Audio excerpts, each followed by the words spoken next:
en tant qu'acteurs de la périphérie du parc, nous nous sommes imprégnés de fond en comble du plan de développement communautaire d'African Parks.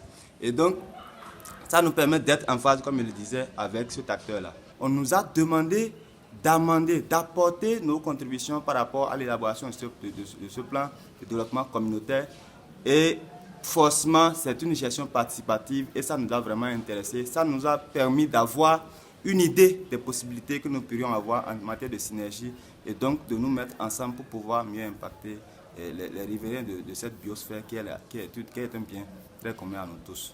Il faut dire que déjà à l'arrivée d'African Parks en 2017, nous avons été parmi les premiers acteurs locaux qui ont été contactés et sur des questions de l'apiculture.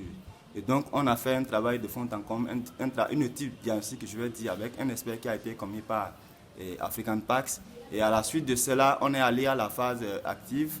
Qu'est-ce que j'appelle phase active? Nous avons eu à porter ensemble ou à assister African Parks dans la mise en œuvre de son projet d'apiculture au niveau des villages riverains du parc.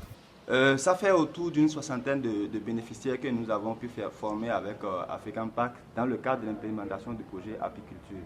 Et donc, après la formation, ceux-là ont été équipés en matériel de production. Je parle des ruches, environ 252 qui ont été mis à leur disposition. Et nous les avons accompagnés dans l'installation, le suivi.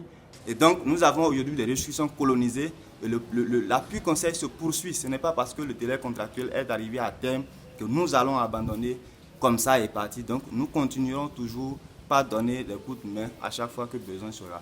Pour ceux qui le savent, l'apiculture peut nourrir son homme. C'est un projet pertinent.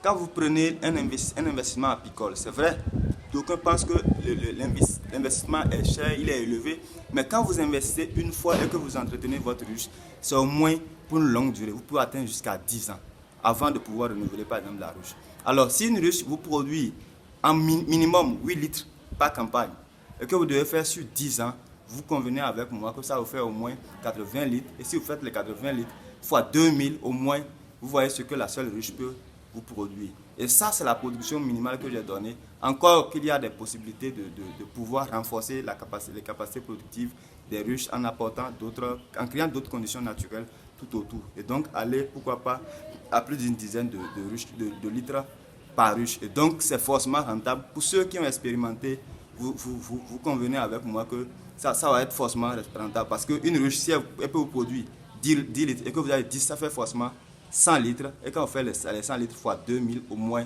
ça fait beaucoup de sous fois 10 ans. Je pense que c'est une entreprise, ça peut nourrir son homme. Et c'est d'ailleurs pourquoi les gens n'ont pas abandonné cette activité depuis que nos ancêtres la pratiquaient. Les gens ont hérité des connaissances et continuent de mener l'activité. Et il y a beaucoup qui de plus en plus se professionnalisent dans ce métier. Et quand on parle d'apiculture, ce n'est pas seulement que le miel. Il faut voir aussi les sous-produits du miel que sont la cire, les propolis et consorts. Et donc, cette activité peut nourrir son homme. En tout cas, c'est mon avis en tant que n'est-ce pas, acteur qui accompagne ce type de bénéficiaires-là.